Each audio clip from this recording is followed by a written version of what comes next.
नमस्कार बच्चों, Isha classes online education में आपका एक बार फिर से स्वागत है। देखिए बच्चों, 9th क्लास के अंदर हम जो पढ़ रहे हैं वो है अलंकार। और अब तक हम लोग 3 अलंकार पढ़ चुके हैं, जिसमें अनुप्रास अलंकार है।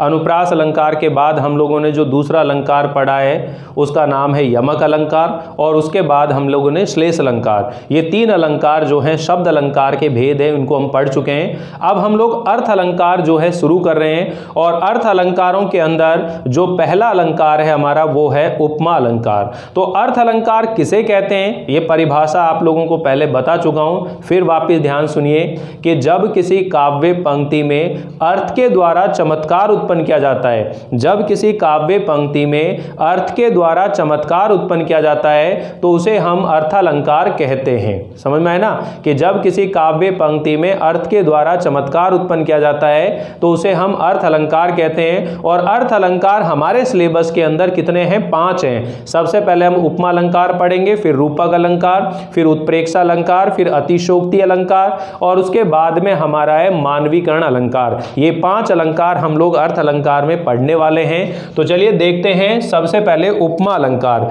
तो बच्चों यहां उपमा अलंकार की सबसे पहले परिभाषा सीखिएगा, फिर मैं आप लोगों को इसकी डिटेल समझाता हूं कि जब किसी काव्य पंक्ति में उपमेय की उपमान के साथ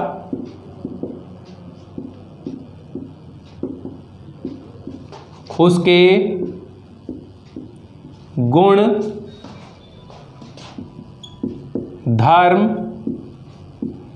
एवं स्वरूप के आधार पर तुलना की जाती है तो वहां उपमा अलंकार होता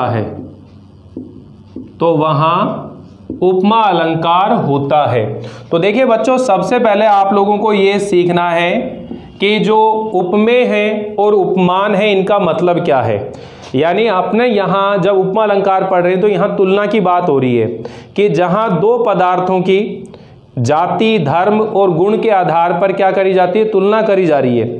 तो वहां पर कौन सा अलंकार माना जाता है? उपमा अलंकार माना जाता है। अभी आप लोगों को ये चीज समझ में नहीं आ रही होंगी, एक बार मैं आप लोगों को ये समझाता हूं कि उपमा अलंकार के अंग कितने होते हैं। तो उपमा अलंकार के देखिए 4 अंग होते हैं बच्चों। कितने अंग होते हैं? 4 अंग होते हैं। एक होता है उपमेय होता है, एक उपमान होता है, एक वाचक शब्द होता है, और एक साधारण धर्म होता है। यानी उपमा अलंकार के ये 4 अंग होते हैं: उपमेय, उपमान, वाचक शब्द और साधारण धर्म।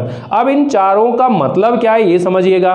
पहले तो आप ये देखिए कि अलंकारों का प्रयोग जो होता है वो कहां पर होता है? काव्य में होता है। यानी जो कविता के पाठ हम लोग पढ़ेंगे तो किसी भी कविता को लिखते समय जो पंक्तियां होती हैं उन पंक्तियों के अंदर अलंकारों का क्या किया जाता है? प्रयोग किया जाता है। क्या किया जाता है? वहां पर अलंकारों का प्रयोग किया जाता है। इसी वजह से जितनी भी परिभाषाएं हम लोग पढ़ रहे हैं बच्चों, उसके अंदर एक लाइन चल रही है कि काव्य पंक्ति। यानी जब किसी काव्य पंक्ति में उपमेय की उपमान के साथ उसके गुण, धर्म एवं स्वरूप के आधार पर क्या की जाती है? तुलना की जाती है, तो वहां पर कौन सा अलंकार होता है? उपमा अलंकार होता है। वहां पर कौन सा अलंकार होता है? उपमा अलंकार होता है। तो देखिए यहां 2 शब्द आपको समझने की जरूरत है, क्योंकि यहीं से आपके जो अलंकार हैं अर्थ अलंकार उनका सबका बेस बनेगा। क्योंकि जितनी भी परिभाषाएं आगे बनेंगी वहां आपको उपमेय और उपमान ये 2 शब्द बार बार सुनने को मिलेंगे। तो सामान्य तौर पर जब भी कोई काव्य लिखा जाता है तो उसके अंदर कोई कहानी का जो नायक होता है, हीरो होता है, नायिका होती है, खलनायक होते हैं, दुष्ट औरतें होते हैं, तो उनके व्यक्तित्व को, उनकी जो पर्सनैलिटी है, व्यक्तित्व है, उसे उभारने के लिए, उसको एक आदर्श रूप देने के लिए या उसको एक दुष्ट रूप देने के लिए उसकी तुलना करते हैं। तो कुल मिलाकर आप ये समझ सकते हो कि जिसकी तुलना की जाएगी वो तो होगा उपमेय, और जिसके साथ में तुलना की जाएगी वो होगा उपमान। क्या होगा? वो उपमान होगा। और तुलना हमेशा साधारण वस्तु यानी मनुष्य के शरीर के अंग हैं, या उसकी बोली भाषा है, या उसका वचन है, मन है, हृदय है, यानी मनुष्य के जीवन से जुड़ी हुई जो बातें हैं वो क्या कहलाएंगी? उपमेय कहलाती है। और जो प्रकृति है, अब प्रकृति के अंदर पेड़ पौधे आते हैं, पशु पक्षी आते हैं, पुष्प आते हैं यानी कि फूल आते हैं, ग्रह नक्षत्र आते हैं, नदी तालाब आते हैं, पहाड़ आते हैं, ठीक है, पत्थर, यानी प्रकृति से जुड़ी हुई जो बातें होती हैं वो क्या कहलाएंगी? उपमान कहलाएंगी। वो क्या कहलाएंगी बच्चों? उपमान कहलाएंगी। तो हमारी जो परिभाषा है वो क्या है भाई? उपमेय की उपमान के साथ तुलना करेंगे, यानी कि मनुष्य के शरीर के अंग, मुख, नाक, ठीक है, आंख, उसके हाथ पैर, उसके हृदय, जैसा कहते हैं ना इसका हृदय पत्थर के जैसा कठोर है, इसका हृदय पत्थर के समान क्या है? कठोर है। तो यहां पर हृदय तो जो है वो क्या हो गया? उपमेय, और पत्थर क्या हो गया? उपमान हो गया, ठीक है ना। हृदय क्या हो गया? उपमान हो गया। अपन कह रहे हैं कि इसकी आंख कमल के समान सुंदर है, कमल के समान सुंदर है नेत्र। अब नेत्र जो है वो उपमेय हो गया और कमल क्या हो गया? उपमान हो गया। तो ये दो चीजें आप समझ जाइए बच्चों, उपमेय क्या है और उपमान क्या है। तो इसके लिए हमें ये सीखना है कि उपमा अलंकार जो है उसके अंग, तो जो उपमा अलंकार है उसके 4 अंग होते हैं। उपमा अलंकार के अंग, तो उपमा अलंकार के,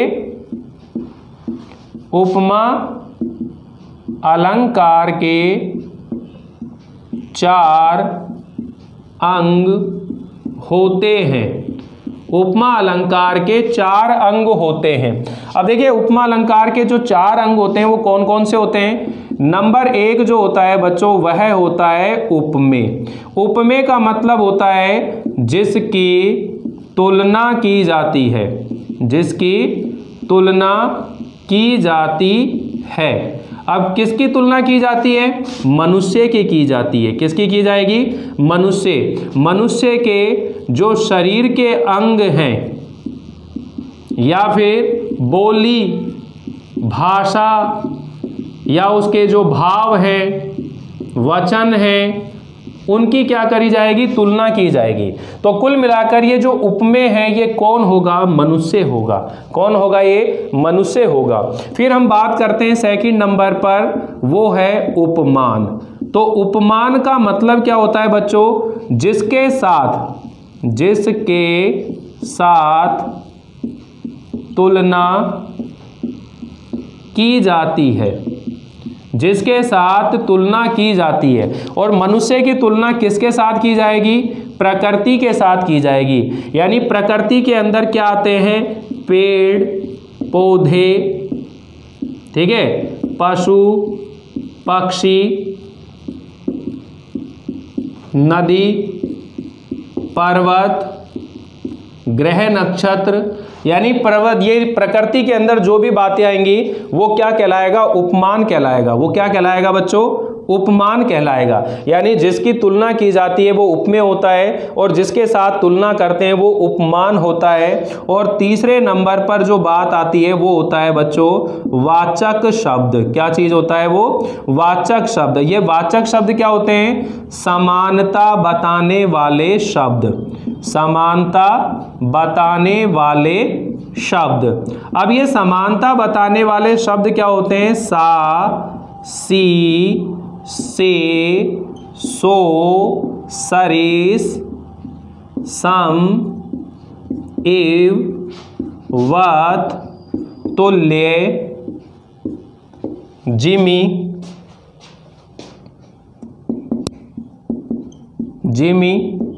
जैसा, समान, तरह इत्यादि। ये ऐसे शब्द जो होंगे वो तुलना करने के काम आते हैं। जैसे अपन लिखते हैं यशोदा सी माता, भरत सा भाई, चंद्र सो मुख, चंद्र सो मुख, पीपर पात सरिस मन डोला, सरिस, ठीक है ना। तो पितृसम, ऐसे अगर शब्द मिलेंगे तो कुल मिलाकर आप ये भी कह सकते हो ये इसकी पहचान हो गई कि इन शब्दों से ये उपमेय और उपमान दोनों जो जुड़े होंगे, यानी तुलना की गई होगी इनमें। चौथे नंबर पर देखिएगा ये आता है साधारण धर्म। क्या चीज होती है बच्चों? साधारण धर्म। अब ये साधारण धर्म का मतलब होता है जो गुण उपमेय एवं उपमान दोनों में समान रूप से पाया जाता है। यानी जो गुण उपमेय और उपमान दोनों में समान रूप से पाया जाता है उसे हम साधारण धर्म कहते हैं। तो वापिस सीखिए कि जब किसी काव्य पंक्ति में उपमेय की उपमान के साथ उसके गुण धर्म स्वरूप के आधार पर क्या करी जाती है, तुलना करेंगे, तो वहां उपमा अलंकार होगा।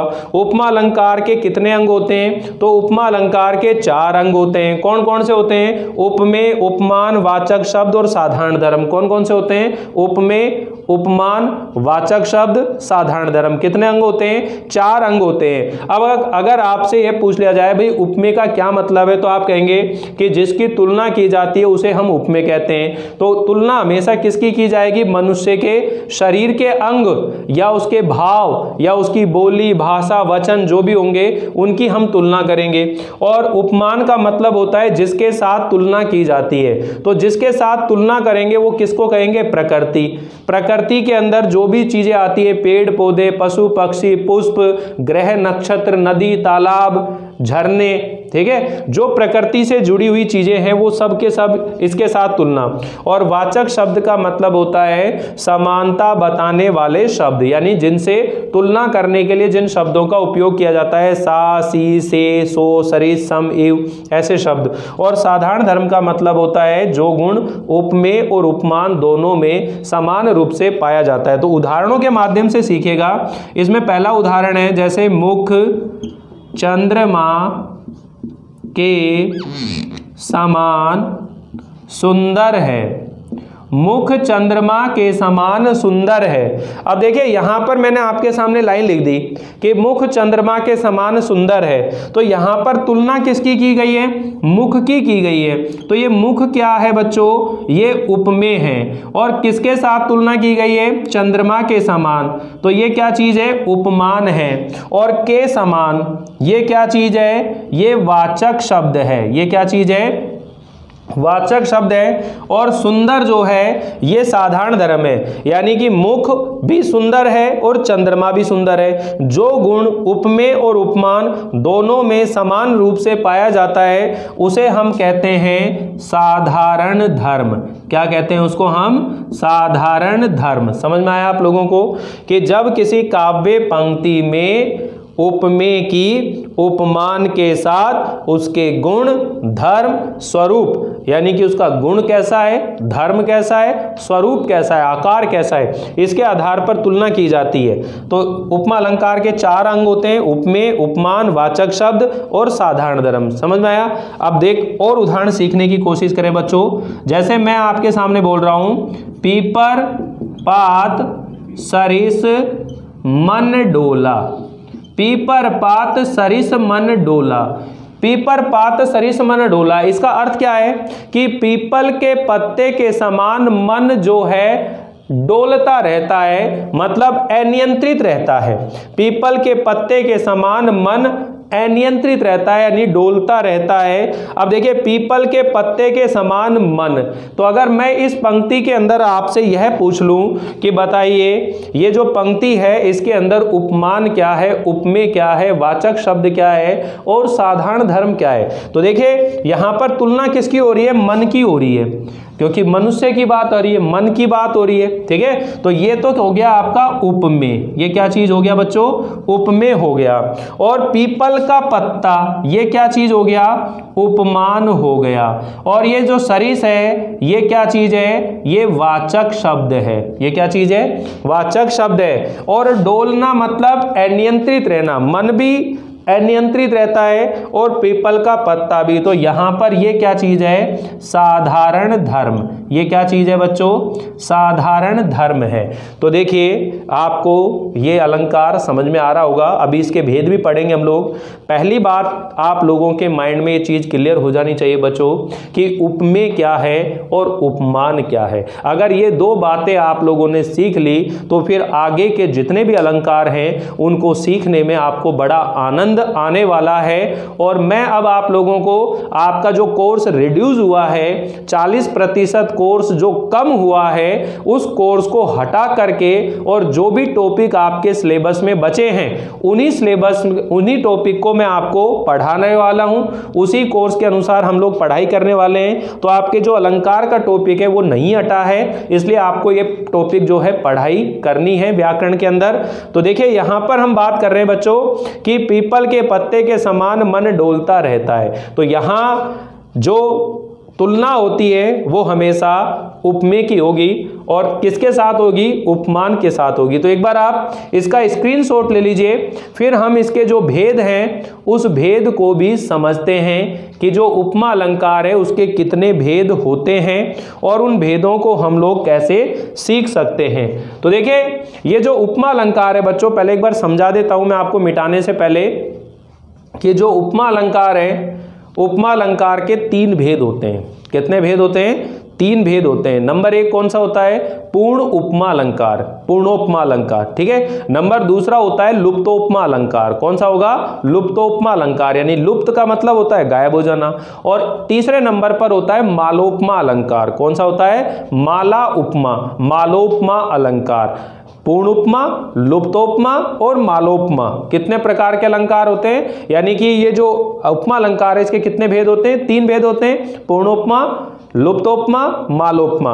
अब पूर्णोपमा अलंकार किसको कहेंगे? देखो पूर्ण मतलब पूरे, पूरा ऐसे अपन बोलते हैं।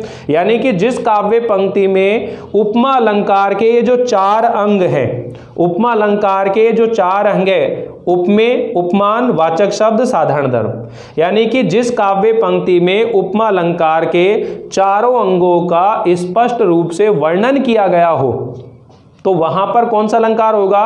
पूर्णोपमा अलंकार होगा। कौन सा अलंकार होगा बच्चों? पूर्ण उपमा अलंकार होगा। यानी उपमा अलंकार के हम तीनों भेदों को थोड़ा सा समझ रहे हैं। अभी मैं वापस से इनको लिखूंगा, पहले आपको नाम बता देता हूं। पूर्ण उपमा, दूसरे नंबर पे जो हम लोग पढ़ने वाले हैं वो पढ़ेंगे लुप्तोपमा, और तीसरे नंबर पर जो पढ़ेंगे वो पढ़ेंगे मालोपमा अलंकार। क्या पढ़ेंगे? मालोपमा अलंकार। तो ये 3 भेद हैं। यानी उपमा अलंकार के कितने भेद होते हैं? 3 भेद होते हैं, पूर्णोपमा, लुप्तोपमा, मालोपमा। अब पूर्णोपमा का मतलब समझ में आ गया कि जहां उपमा अलंकार के चारों अंगों का स्पष्ट रूप से वर्णन किया गया हो वहां पर पूर्णोपमा अलंकार होता है। तो ये पूर्णोपमा अलंकार के भी उदाहरण हो गए। अब लुप्त उपमा समझिए। लुप्त का मतलब क्या होता है? गायब हो जाना, लुप्त हो जाना। यानी उपमा अलंकार के जो 4 अंग हैं उन 4 अंगों में से किसी अंग को वर्णित ना किया जाए, किसी अंग का लोप हो जाए, तो वहां पर कौन सा अलंकार कहलाएगा? वो लुप्तोपमा। यानी कि मान लीजिए मुख चंद्रमा के समान है, यहां सुंदर को हटा दूं मैं, ठीक है। मुख चंद्रमा के समान है तो यहां पर सुंदर यानी साधारण धर्म नहीं है। तो उपमा अलंकार के जो 4 अंग हैं उन 4 अंगों में से कोई अंग लुप्त हो जाए, अर्थात किसी अंग का स्पष्ट रूप से वर्णन ना किया जाए, तो वहां पर कौन सा अलंकार होता है? लुप्तोपमा अलंकार होता है। कौन सा अलंकार होता है? लुप्तोपमा अलंकार होता है। और मालोपमा अलंकार है तीसरे नंबर पर, माला उपमा। मालोपमा मतलब एक उपमेय की अनेक उपमानों से तुलना की जाएगी। एक उपमेय की अनेक उपमानों के साथ क्या करी जाती है? तुलना। मुख चंद्र सो है सखी कोमल कमल समान, कि मुख चंद्रमा के समान है और कोमल किसके समान है? कमल के समान। यानी एक उपमेय की अनेक उपमानों के साथ जब तुलना की जाती है तो वहां पर मालोपमा अलंकार होता है। तो तीनों चीज समझ में आ गई। तो इसको हम लोग नोट करते हैं, लिखते हैं। मैं इसे मिटा देता हूं क्योंकि अभी हम लोगों ने अंग पढ़े। अब हम लोग जो है उपमा अलंकार के जो भेद हैं उसे हम लोग पढ़ते हैं कि उपमा अलंकार के कितने भेद होते हैं। तो ये मैंने आपको बता ही दिया है कि जो उपमा अलंकार है बच्चों उसके कितने भेद होते हैं, 3 भेद होते हैं। कितने भेद होते हैं, 3 भेद होते हैं। और तीनों भेदों के नाम हम लोग लिख लेंगे। नंबर 1 पे लिखेंगे कि कौन सा अलंकार है, पूर्णोपमा। नंबर दूसरे पर कौन सा है, लुप्तोपमा। और तीसरे नंबर पर अगर हम बात करें तो वो है आपका मालोपमा अलंकार है। कौन सा अलंकार है, वो मालोपमा अलंकार है। और पूर्ण उपमा अलंकार की परिभाषा आप लोगों को क्लियर हो गई है कि जहां उपमा अलंकार के चारों अंगों का स्पष्ट रूप से क्या किया गया हो, वर्णन किया गया हो, वहां पर पूर्णोपमा अलंकार होता है। और जहां पर उपमा अलंकार के 4 अंगों में से किसी अंग का लोप हो जाए या लुप्त हो जाए तो वहां पर जो है लुप्तोपमा अलंकार होता है। और एक उपमेय की अनेक उपमानों के साथ तुलना की जाए तो वो कहलाता है मालोपमा अलंकार। क्या कहलाता है वो, मालोपमा अलंकार। तो देखिए तीनों भेदों को समझते हैं थोड़ा थोड़ा। उपमा अलंकार के भेद, उपमा अलंकार के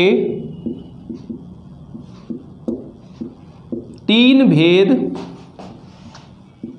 होते हैं। नंबर 1 पूर्णोपमा अलंकार। नंबर दूसरा लुप्तोपमा अलंकार। नंबर तीसरा मालोपमा अलंकार। ये 3 भेद होते हैं, ध्यान रख लेना। एक तो अंग है और एक भेद है। अंग की बात करें तो 4 अंग हैं और भेद की बात करें तो 3 भेद हैं। ठीक है, तो यहां सबसे पहले हम लोग सीख रहे हैं पूर्णोपमा अलंकार। पूर्णोपमा अलंकार किसको कहते हैं, जब किसी काव्य पंक्ति में उपमा अलंकार के चारों अंगों का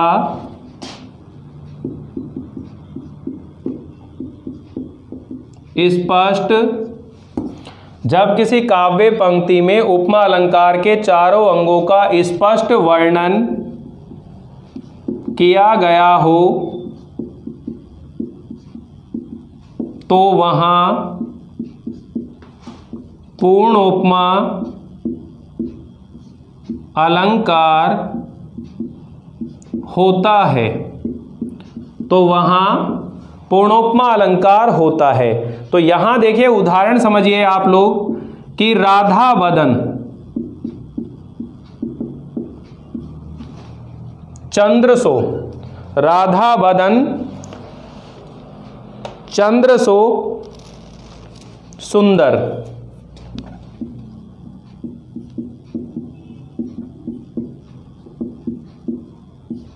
देखो राधा बदन चंद्रसो सुंदर, यानी कि बदन का मतलब यहां शरीर नहीं है, बदन का मतलब है मुख। राधा जी का जो मुख है वो चंद्रमा के समान सुंदर है। राधा जी का मुख चंद्रमा के समान सुंदर है। तो यहां पर देखिए जो बदन है इसका मतलब मुख है, तो ये क्या चीज है, उपमेय है। और चंद्रमा क्या है, उपमान है। और ये सो क्या है, वाचक शब्द है। ये क्या चीज है, वाचक शब्द है। और अगर हम सुंदर की बात करें तो ये क्या है, साधारण धर्म है। ये क्या चीज है, साधारण धर्म है। यानी यहां उपमा अलंकार के जो चारों अंग हैं उन चारों अंगों का इस पंक्ति के अंदर वर्णन किया गया है। तो जिस काव्य पंक्ति के अंदर उपमा अलंकार के चारों अंगों का स्पष्ट रूप से वर्णन किया गया हो तो वहां पर कौन सा अलंकार होता है, वहां पर आपका जो उपमा अलंकार है उसका एक भेद है, पूर्णोपमा अलंकार वो होता है। समझ में आए ना। राधा बदन चंद्र सो सुंदर है, ठीक है। पहेली सा जीवन है व्यस्त। दूसरा उदाहरण समझिए, यहां पर दूसरा उदाहरण समझा देता हूं। पहेली सा जीवन है व्यस्त। पहेली सा जीवन है व्यस्त, यानी कि पहेली के समान जो जीवन है वो व्यस्त हुआ है, उलझा हुआ है। जैसे पहेली होती है, पजल होती है, उसे सुलझाने में बहुत उलझन होती है, ऐसे जीवन को समझने में भी बहुत उलझन हो रही है। तो यहाँ पर जीवन की तुलना की गई है, तो ये तो क्या हो गया आपका उपमेय हो गया, ये क्या हो गया उपमेय। और पहेली क्या हो गई, पहेली जो है वो क्या हो गई, पहेली सा जीवन। तो पहेली जो है ये आपकी बन गई उपमान, क्या बन गई ये उपमान। और सा बन गया आपका वाचक शब्द, क्या बन गया ये वाचक शब्द बन गया। और व्यस्त जो है ये बन गया साधारण धर्म, क्या बन गया ये साधारण धर्म। तो आप लोगों को बिल्कुल क्लियर हो जाना चाहिए बच्चों, पूर्ण उपमा अलंकार मतलब जब किसी काव्य पंक्ति में उपमा अलंकार के जो 4 अंग हैं उन चारों अंगों का स्पष्ट रूप से वर्णन किया गया हो तो वहां पर कौन सा अलंकार होगा, वहां होगा पूर्णोपमा अलंकार। क्लियर। और ये इसके उदाहरण है। दूसरे नंबर पर देखिए बच्चों, दूसरे नंबर पर है लुप्तोपमा अलंकार। कौन सा अलंकार है, लुप्तोपमा अलंकार। अब ये जो लुप्तोपमा अलंकार है, लुप्त का मतलब ही क्या होता है, गायब हो जाना। यानी उपमा अलंकार के जो 4 अंग हैं उन 4 अंगों में से कोई अंग लुप्त हो गया हो या उसका स्पष्ट रूप से वर्णन ना किया गया हो तो वहां पर कौन सा अलंकार होता है, लुप्तोपमा अलंकार होता है। तो मैं यहां इसकी परिभाषा लिख देता हूं, जब किसी काव्य पंक्ति में, जब किसी काव्य पंक्ति में उपमा अलंकार के 4 अंगों में से कोई अंग, 4 अंगों में से कोई अंग लुप्त यानी कि गायब, लुप्त हो जाए, अर्थात किसी अंग का स्पष्ट वर्णन न किया गया हो तो वहां लुप्तोपमा अलंकार होता है, तो वहां लुप्तोपमा अलंकार होता है। ठीक। तो यहां पर देखिए, जैसे मान लीजिए मैं कह रहा हूं नेत्र कमल के समान है, नेत्र कमल के समान है, ये उदाहरण दे दिया। अब यहां पर देखिए तुलना किसकी कर रहे हैं अपन, नेत्र की कर रहे हैं। तो जिसकी तुलना करते हैं वो क्या चीज होती है, उपमेय होता है। और कमल क्या है, यहां पर उपमान है। और ये क्या चीज है, वाचक शब्द है। ये क्या चीज है, वाचक शब्द है। और किसका लुप्त, यानी लुप्त क्या हो गया यहां पर, साधारण धर्म। क्या चीज लुप्त है यहां पर, साधारण धर्म। तो साधारण धर्म यानी कि उपमा अलंकार का जो 4था अंग है साधारण धर्म, उसका क्या है, इसमें वर्णन नहीं किया गया इस वाक्य के अंदर, इस पंक्ति के अंदर। तो इस वजह से ये उदाहरण किसका माना जाएगा, लुप्तोपमा अलंकार माना जाएगा। यानी जब किसी काव्य पंक्ति में उपमा अलंकार के जो 4 अंग हैं उन 4 अंगों में से कोई अंग लुप्त हो जाए, अर्थात उसका स्पष्ट रूप से वर्णन ना किया जाए, तो वहां पर लुप्तोपमा अलंकार होता है। इसी से मिलता जुलता और उदाहरण देखते हैं हम लोग। इसको कुलिस, कोटि कुलिस सम वचन तुम्हारा, कोटि कुलिस सम वचन तुम्हारा। तो पहले तो इसका हिंदी अनुवाद समझिए। कोटि मतलब करोड़, कुलिस का मतलब वज्र, करोड़ों वज्र के समान वचन है तुम्हारे। अब देखो वज्र जो होता है वो कठोर होता है। यह पूरा वाक्य ऐसा बनना चाहिए था कि वज्र के समान कठोर वचन है तुम्हारे। जैसे वज्र का प्रहार करने से, और उसका प्रहार जो है बहुत प्रभावशाली होता है, उस वज्र के समान बड़े ही कठोर वचन है तुम्हारे। तुम्हारे वचन सुनकर हृदय पर क्या कर रहे हैं, प्रहार कर रहे हैं। तो कुल मिलाकर अपन ये कह सकते हैं कि यहाँ पर जो कठोर साधारण धर्म है उसका यहाँ पर भी लोप है, क्योंकि कुलिस जो है ये वज्र है, तो ये वज्र है, ये उपमान है क्योंकि तुलना कर रहे हैं। सम जो है ये वाचक शब्द है, और वचन जो है ये उपमेय है। ये क्या है, उपमेय है। और यहां पर भी लुप्त क्या हो गया है, साधारण धर्म, यानी साधारण धर्म का क्या हो गया है, लोप हो गया है। तो जब किसी काव्य पंक्ति में उपमा अलंकार के जो 4 अंग हैं, उन 4 अंगों में से किसी अंग का स्पष्ट रूप से वर्णन ना किया जाए, या कोई अंग जो है वो लुप्त हो गया हो, तो वहां पर लुप्तोपमा अलंकार होता है। कौन सा अलंकार होता है वहां पर, लुप्तोपमा अलंकार होता है। तो एक बार स्क्रीनशॉट ले लीजिए। फिर अंतिम रूप में जो बचा हुआ है हमारा तीसरे नंबर पर, जिसका नाम है मालोपमा अलंकार, उसको हम लोग पढ़ते हैं। यहां इसे मैं मिटा देता हूं। फिर हम लोग तीसरे नंबर का जो भेद है इसका, जिसका नाम है मालोपमा अलंकार, मालोपमा अलंकार के बारे में हम लोग पढ़ते हैं। अब मालोपमा अलंकार वैसे तो आप सीख गए होंगे कि जब किसी काव्य पंक्ति में एक उपमेय की अनेक उपमानों के साथ तुलना की जाती है, जब किसी काव्य पंक्ति में एक उपमेय की अनेक उपमानों के साथ क्या करी जाती है, तुलना की जाती है। तो यहां थोड़ा सा मैं मिटाकर लिख देता हूं तीसरे नंबर का। तीसरे नंबर पर है मालोपमा अलंकार। अब ये जो मालोपमा अलंकार है इसको समझिए, यानी जब किसी काव्य पंक्ति में, जब किसी काव्य पंक्ति में एक उपमेय की अनेक उपमानों के साथ, एक उपमेय की अनेक उपमानों के साथ तुलना की जाती है, जब किसी काव्य पंक्ति में एक उपमेय की एक उपमेय की, यहां पर की और लिखना है, एक उपमेय की अनेक उपमानों के साथ तुलना की जाती है, तो वहां मालोपमा अलंकार होता है, तो वहां मालोपमा अलंकार होता है। अब इसमें उदाहरण समझिएगा। मुख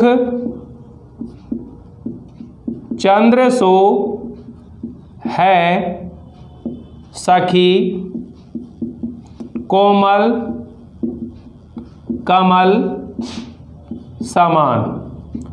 मुख चंद्र सो है सखी कोमल कमल समान, यानी जो मुख है वो चंद्रमा के समान है, सखी कोमल है कमल के समान। तो यहां पर देखिए ये चंद्रमा जो है ये तो क्या हो गया, उपमेय हो गया, इसकी तुलना कर रहे हैं, और ये क्या हो गया, इसका उपमान हो गया। और ये कमल क्या है, ये भी इसका उपमान हो गया, ठीक है। और एक उपमेय है और इसकी अनेक उपमानों के साथ क्या करी जा रही है, तुलना करी जा रही है। जब किसी काव्य पंक्ति में एक उपमेय की और अनेक उपमानों के साथ में क्या की जाती है, तुलना की जाती है, तो वहां पर मालोपमा अलंकार होता है। तो एक बार स्क्रीनशॉट ले लीजिए, ये आप लोगों को समझ में आ गया होगा।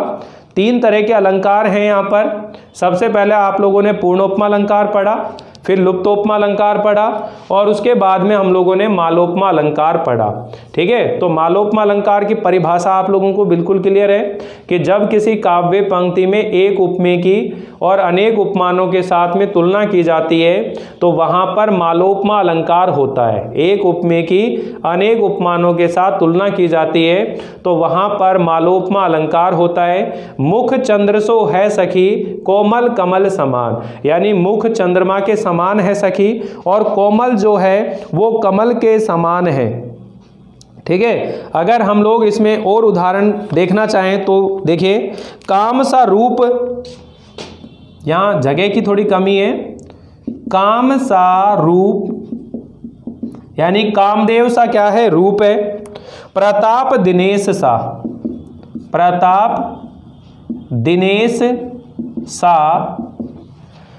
काम सा रूप प्रताप दिनेश सा, सोम सा शील, सोम सा शील, शील मतलब चरित्र, सोम सा शील है राम महीप का, राम महीप मतलब राजा, महीप का।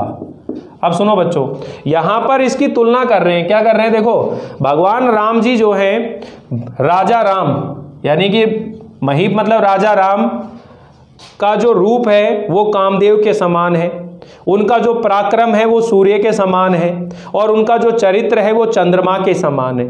यानी एक उपमेय हो गया और अनेक उपमानों के साथ क्या करी जा रही है, तुलना करी जा रही है, कामदेव, सूर्य, चंद्रमा, ठीक है, तीन तरह से यानी इनकी तुलना हो रही है। तो एक उपमेय है और अनेक उपमानों के साथ क्या करी जा रही है, तुलना की जा रही है। तो यहां पर भी मालोपमा अलंकार है, तो ये तो क्या हो गया, उपमेय हो गया, क्योंकि इसकी तुलना करी जा रही है। और किस किस के साथ, कामदेव के समान, तो ये भी उपमान हो गया, ठीक है। दिनेश मतलब सूर्य हो गया, तो ये भी क्या हो गया आपका, उपमान हो गया, ये भी क्या हो गया, उपमान हो गया, दिनेश मतलब सूर्य। और सोम मतलब चंद्रमा, ये भी क्या हो गया, उपमान हो गया, ठीक है। सोम का मतलब क्या हो गया, चंद्रमा, और दिनेश का मतलब क्या हो गया, सूर्य, और काम का मतलब हो गया कामदेव, काम का मतलब क्या हो गया, कामदेव। तो इस तरह से यहां तुलना की जा रही है। तो बच्चों अभी हम लोग यहां इस अलंकार को, इस टॉपिक को यहीं रोकते हैं। उम्मीद है आप लोगों को बिल्कुल अच्छे समझ में आ गया होगा। अब नेक्स्ट वीडियो के अंदर हम लोग पढ़ेंगे उत्प्रेक्षा अलंकार, और उत्प्रेक्षा अलंकार के भेद कौन कौन से हैं, और साथ ही पढ़ेंगे रूपक अलंकार। तो आप लोगों को ये अलंकारों के टॉपिक कैसे लग रहे हैं कमेंट करके जरूर बताएं आप लोगों को। और साथ ही ये भी ध्यान रखें कि कोर्स जो जितना कम हुआ है उसकी PDF फॉर्म आप लोगों को हालांकि मिल गई होगी, किंतु फिर भी मैं आप लोगों को अलग से एक वीडियो में आपका जो एग्जाम का पैटर्न है, क्वेश्चन का पैटर्न रहेगा, वो चीजें मैं आप लोगों को वीडियो के माध्यम से जरूर समझाऊंगा।